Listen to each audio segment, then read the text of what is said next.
When Ronan Farrow appeared on The Late Show with Stephen Colbert on Friday night, the investigative journalist promised that a new Harvey Weinstein piece was coming, one that would explore this machine that was so instrumental in keeping this quiet as long as it was quiet. I think there is much more to be said about just how far that went. On Monday, The New Yorker, home to Farrow's two other investigations into Weinstein's history of sexual misconduct, published a new explosive investigation on its website titled Harvey Weinstein's Army of Spies. It's a 5,300-word, intricately woven report with details examining just what Farrow teased, the machine of private investigators and attorneys who worked for months to suppress allegations that Weinstein had acted improperly with women. It is known that Weinstein has for years leaned on an aggressive team of lawyers, confidentiality agreements, financial settlements and bullying tactics in attempts to keep women from coming forward. But what has not been made public until Monday, through this story, is that he also employed two intelligence companies, Kroll and Black Cube, the latter of which promotes itself as a select group of veterans from the Israeli elite intelligence units including former officers of Mossad and other Israeli intelligence agencies. According to Farrow's story, Weinstein began engaging the firms in the fall of 2016, showing how long the now-disgraced mogul had been working to silence or scare his accusers and the journalists investigating the long whispered about claims. Farrow writes that he reviewed dozens of pages of documents and confirmed with 7 people involved in the effort that Weinstein had hired the companies. He also reports that Weinstein, or the firms, employed freelance journalists to conduct interviews with various women, including Rose McGowan and Annabella Sciorra, and report back information that could help Weinstein. The explicit goal of the investigations, laid out in one contract with Black Cube, signed in July, was to stop the publication of the abuse allegations against Weinstein that eventually emerged in The New York Times and The New Yorker, Farrow reports. Over the course of a year, Weinstein had the agencies target, or collect information on, dozens of individuals, and compile psychological profiles that sometimes focused on their personal or sexual histories. Weinstein monitored the progress of the investigations personally. He also enlisted former employees from his film enterprises to join in the effort, collecting names and placing calls that, according to some sources who received them, felt intimidating.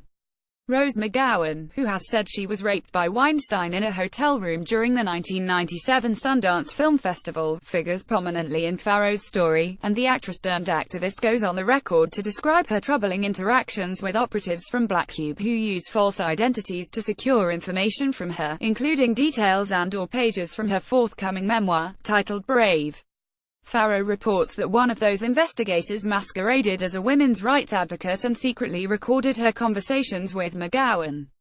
Helping with the effort was Weinstein's longtime attorney David Bowies, who said mistakes were made in regard to the employment of these outside firms. According to the report, Bowies' law firm of Bowies Schiller Flexner engaged Black Cube on activities that produced a $600,000 invoice. We should not have been contracting with and paying investigators that we did not select and direct, Bowies told Farrow. Also of note, Bowies was working with these agencies at the same time his firm was representing the New York Times in a libel suit.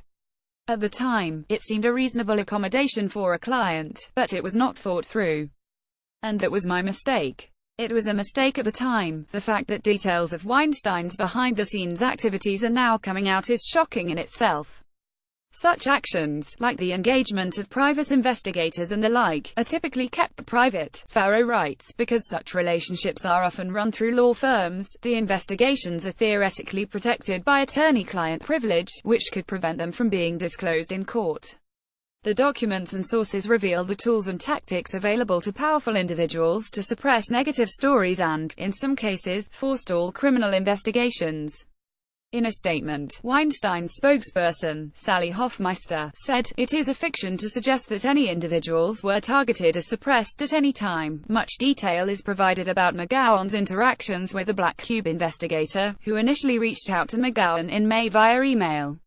The woman claimed to be Diana Phillip from a supposed London-based wealth management firm called Rubin Capital Partners. Phillip engaged McGowan about a speaking opportunity for an initiative to combat discrimination against women in the workplace. She also pledged to make an investment in McGowan's production company. McGowan engaged with Phillip and revealed in July that she had spoken to Farrow for his investigation, leading Phillip to contact Farrow directly. He never replied. The woman apparently also met with New York reporter Ben Wallace, who had also been pursuing a story about Weinstein. Farrow writes that Wallace met with Philip twice, but she had presented herself as Anna, a woman who claimed to have allegations against Weinstein. Wallace relayed to Farrow that the woman contacted him on October 28, 2016, after he had already been working on his story for a month and a half. He grew suspicious, Farrow reports, when the woman failed to offer much information and instead seemed to be prodding him about the scope of his investigation and who he had been speaking with. Further, Farrow reports that Wallace assumed she was trying to record their conversation and he dismissed her Weinstein claims as soap opera acting. Farrow reached out to Black Cube for comment and the firm would not engage on specifics.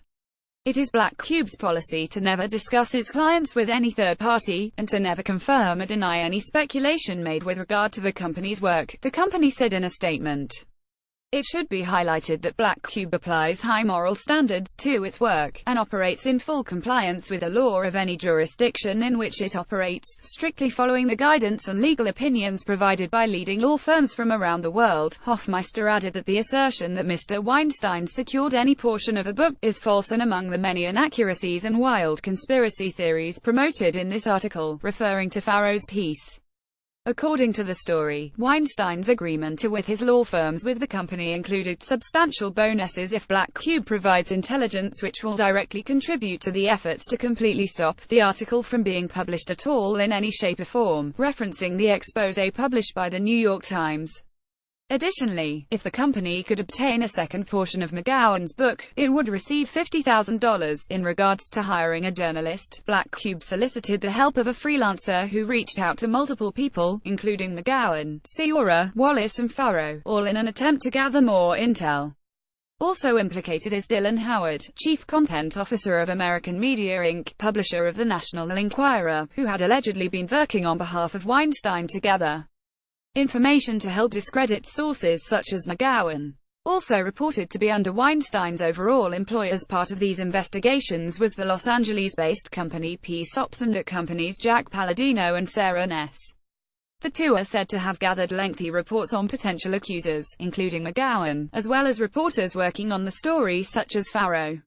Farrow had been working on the Weinstein story for 10 months prior to publishing his first piece in The New Yorker, just days after Jodi Kantor and Megan Twohey broke the dam with allegations against Weinstein in a bombshell report in The New York Times on October 5, detailing his 8 settlements with women following allegations of sexual harassment, or assault and worse. Also revelatory in this latest report are details about how Weinstein leaned on 2 former employees, Denise Doyle Chambers and Pamela Lubel, to help identify and make lists of people who might speak out about Weinstein. He then shared those lists with Black Cube, Farrow reports. Doyle Chambers did not participate in the story, but Lubel, a producer who worked for Weinstein during his days running Miramax, said she felt manipulated into helping her former boss under the guise that it was for a book he had planned about the Minimajor. Hofmeister denied the assertion that the lists were about potential accusers. Any lists that were prepared included names of former employees and others who were relevant to the research and preparation of a book about Miramax, she told The New Yorker. Looking back on it now, it's hard to believe that any list could have been created to contain the sheer number of accusers that have come forward over the past month since news broke of Weinstein's alleged pattern of abuses that stretches back to the 1970s, according to various reports. There have been more than 70 women who have come forward with claims against Weinstein, but still, Ciora tells Farrow that his use of firms like Black Cube and others shows the challenges of standing up against him. It scared me, Ciora said. McGowan added that it was like living in the movie Gaslight. Everyone lied to me all the time, she said, leaving her to feel like she was living inside a mirrored funhouse. Back to that Late Show interview. Now, with his latest story out, Farrow's comments take on a new light, especially his description of Weinstein's particularly ugly and powerful machine aimed at securing silence, something he has first-hand knowledge of. Farrow also told Colbert it is of the utmost importance that any news organization that has damning evidence of ongoing criminal activity needs to investigate it, interrogate it and run it. This article originally appeared in THR.com.